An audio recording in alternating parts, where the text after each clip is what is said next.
दोस्तों SSC CGL की notification out हो चुकी है।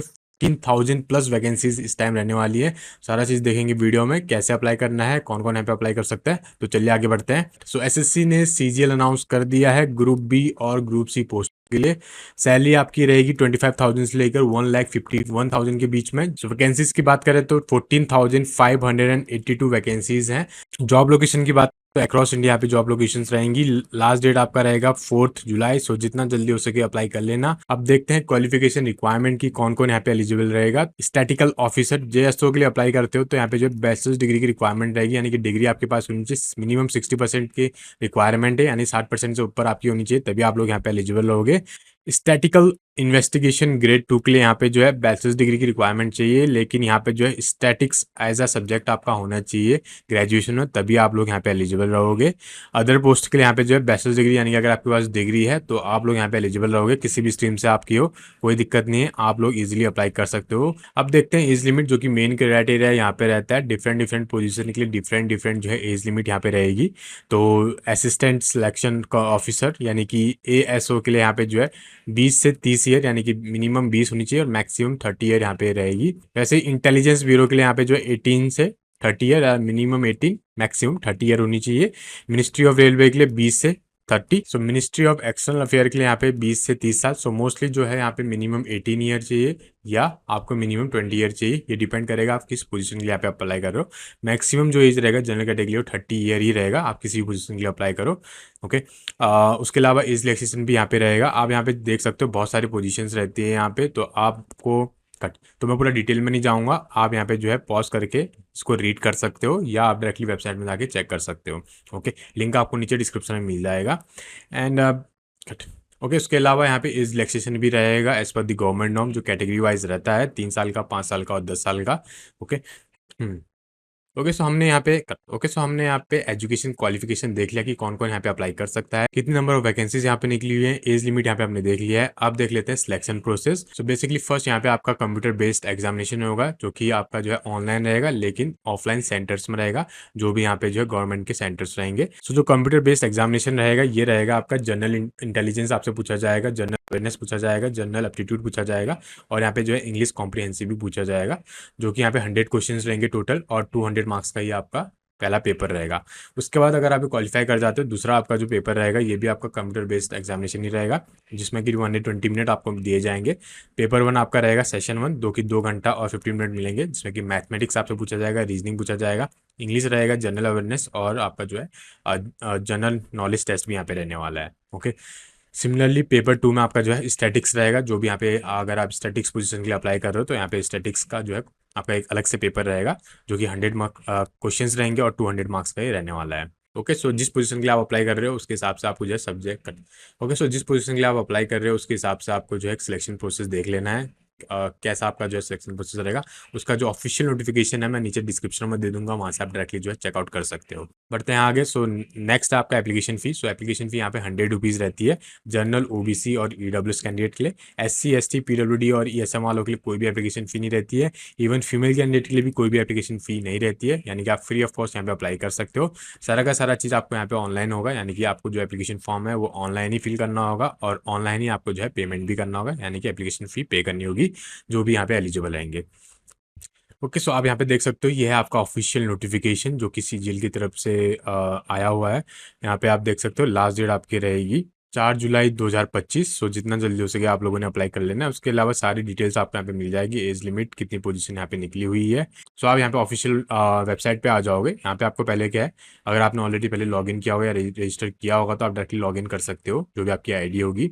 या अगर आपने नहीं किया है तो आप क्या रजिस्टर नाउ पे क्लिक करके पहले आपको रजिस्ट्रेशन करना होगा। उसके लिए कुछ डॉक्यूमेंट रिक्वायरमेंट रहेंगे, जैसे कि आधार कार्ड आपको चाहिए होगा यहाँ पे। ठीक है, तो ये सारी चीज़ रेडी रखना आप। आधार कार्ड हो गया, आपका सिग्नेचर हो गया, आपका मोबाइल नंबर हो गया, आपका मेल आईडी हो गई और आपकी फ़ोटो हो गई। तो ये 3-4 चीज़ें जो है यहाँ पे मैंडेटरी रहेंगी, ये चीज़ आपके पास होनी चाहिए। ओके। पहले आपको 1 टाइम रजिस्ट्रेशन करना है, उसके लिए आपको जो है यहाँ पे कंटिन्यू पे क्लिक कर लेना है।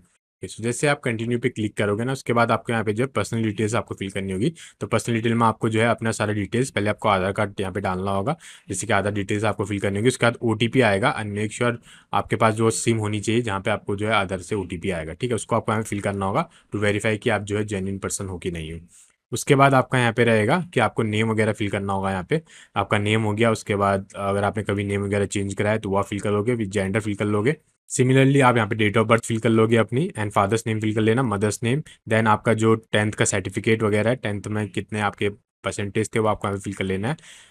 आपका रोल नंबर भी आपको यहाँ पे 10th का फिल करना होगा। ओके, सो जैसे आप सारा चीज़ फिल करने के बाद सबमिट करोगे तो उसके बाद आपको एक रजिस्ट्रेशन नंबर आ जाएगा। तो ये रजिस्ट्रेशन नंबर आपको नोट डाउन कर लेना है, इससे आप डायरेक्टली लॉगिन कर सकते हो।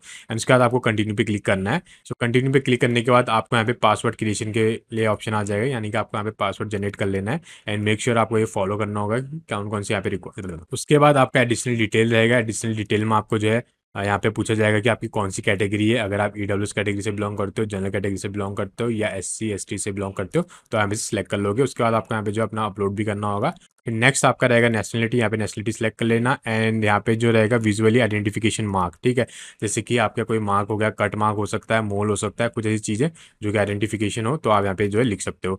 उसके बाद पूछा जाएगा are you person with PWD candidate होंगे तो आप यहाँ पे यस कर लोगे, वरना आप नो कर लोगे। देन आपका एड्रेस वगैरह पूछा जाएगा। यहाँ पे आपको परमानेंट एड्रेस और प्रेजेंट एड्रेस दोनों यहाँ पे फिल कर लेना है। उसके बाद सेव एंड नेक्स्ट पे क्लिक कर लेना है। नेक्स्ट आपका रहेगा डिक्लेरेशन ऑप्शन, यहाँ पे आपको जो है टिक कर लेना है एग्री पे, एंड यहाँ पे जो है डिक्लेयर कर लेना है, आपका जो है एप्लीकेशन सबमिट हो जाएगा। ओके, सो ऐसे आप जो है अपना पहले रजिस्ट्रेशन कर सकते हो। उसके बाद अप्लाई करने के लिए आपको डायरेक्टली लॉगिन करना होगा। जो भी आपका रजिस्ट्रेशन नंबर है और आपने जो पासवर्ड क्रिएट किया हुआ है उससे आप डायरेक्टली लॉगिन कर सकते हो। देन आप लॉगिन करने के बाद आपके सामने कुछ ऐसा जो है विंडो ओपन हो जाएगा। एंड देन यहाँ पे आपको फिल फॉर्म पे यहाँ पे क्लिक करके जो आप डायरेक्टली फॉर्म फिल कर लोगे। ओके, सो जैसे फॉर्म फिल पे क्लिक करोगे तो उसके बाद आपका यहाँ पे पर्सनल डिटेल्स पहले फिल करनी होंगी। तो ऑटोमेटिकली जो भी आपने रजिस्ट्रेशन के टाइम पे पर्सनल डिटेल्स फिल करूंगी वो ऑटोमेटिकली यहाँ पे आपको दिख जाएंगी। एंड सो मेक श्योर जब भी आप यहाँ पे रजिस्ट्रेशन करो तो एक बार रीचेक जरूर कर लेना, कुछ भी मिस्टेक नहीं होनी चाहिए, क्योंकि उसके बाद आप यहाँ पे सुधार नहीं पाओगे। ठीक है, तो जो भी आप रजिस्ट्रेशन में फिल करोगे वही आपका यहाँ पे रिफ्लेक्ट होगा सारा डिटेल्स। ठीक है, आपको बस कुछ ही चीज़ें यहाँ पे फिल करनी होंगी, जैसे कि आपको एजुकेशन डिटेल्स यहाँ पे फिल करनी होंगी। जो पहली डिटेल है पर्सनल डिटेल्स वो ऑटोमेटिकली फिल हो जाएगी आपके रजिस्ट्रेशन से। उसके अलावा यहाँ पे एजुकेशन डिटेल्स आप फिल कर लोगे कि हाईएस्ट क्वालिफिकेशन क्या है आपकी, यहाँ पे ग्रेजुएशन लिख लोगे। देन क्वालिफाइंग एजुकेशन मार्क्स, तो यहाँ पे जो है इक्विवेलेंट टू ग्रेजुएशन आप यहाँ पे फिल कर लेना। फिर यहाँ पे आप जो है डिटेल्स जो भी आपका पासिंग ईयर है, उसके बाद जो आपका स्टेट है और आपकी जो यूनिवर्सिटी का नेम है, आपका रोल नंबर है, वो सारा चीज़ आप यहाँ पे फिल कर लोगे। ओके, नेक्स्ट आपका यहाँ पे परसेंटेज या सीजीपी आप फिल कर लेना एंड सेव एंड नेक्स्ट पे क्लिक कर लेना। देन आपका यहाँ पे रहेगा एडिशनल इन्फॉर्मेशन, जहाँ whether you are an cut. So next आपका रहेगा एडिशनल इन्फॉर्मेशन। तो यहाँ पे आपको जो अपने हिसाब से यहाँ पे सिलेक्ट कर लोगे कि अगर आप एक्समैन है कि नहीं है, आप यहाँ पे यस सेलेक्ट कर लेना या नो सेलेक्ट कर लेना, डिपेंडिंग अपॉन कि आपका एलिजिबिलिटी क्राइटेरिया क्या है। ठीक है, उसका डेट ऑफ ज्वाइनिंग अगर है तो ये आ जाएगा, वरना अगर नो में क्लिक करोगे तो ये ऑप्शन नहीं आएगा। नेक्स्ट आपका आ जाएगा अगर आप एज रिलैक्सेशन के लिए एलिजिबल होगे तो यहाँ पे ऑप्शन आ जाएगा, वरना कोई ऑप्शन नहीं आएगा। उसका 7 नेक्स्ट पे क्लिक कर लेना है। उसके बाद आपका आएगा एडिशनल इन्फॉर्मेशन 2, यहाँ पे आपको पूछा जाएगा प्रेफरेंस ऑफ एग्जामिनेशन सेंटर। तो यहाँ पे से आप जो भी एग्जामिनेशन सेंटर अवेलेबल रहेंगे आपके एरिया में आपको यहाँ पे दिख जाएंगे। तो 3 एग्जामिनेशन सेंटर आप चूज कर सकते हो 1 बाय 1। ओके, सो अगर आपको पहला नहीं मिला तो आपको जो है दूसरा मिल जाएगा, दूसरा नहीं मिला तो आपको तीसरा जो है प्रेफरेंस मिल जाएगा।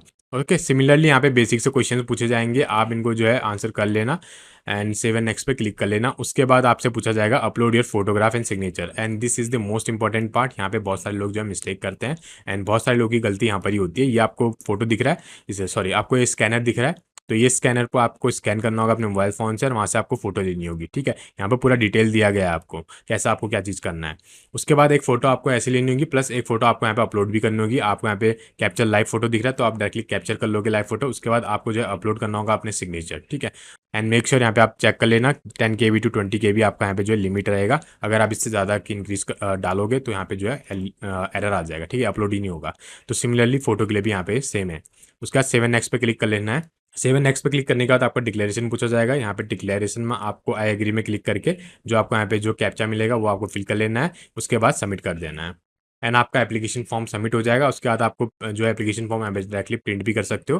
ठीक है, आपके PDF फॉर्मेट में आ जाएगा, सारी डिटेल्स आपको यहाँ पे दिख जाएगी। सो दिस इज हाउ आप जो है एप्लीकेशन फॉर्म फिल कर सकते हो। मैंने पूरा स्टेप बाय स्टेप प्रोसेस बता दिया कि कैसे आपको एप्लीकेशन फॉर्म फिल करना है। फिर भी कोई दिक्कत आती है तो कमेंट करके पूछ सकते हो या मैसेज कर देना इंस्टाग्राम पे। सो मिलता हूँ अगली वीडियो में। Till then take care, stay safe and keep applying for a job. All the best, bye bye.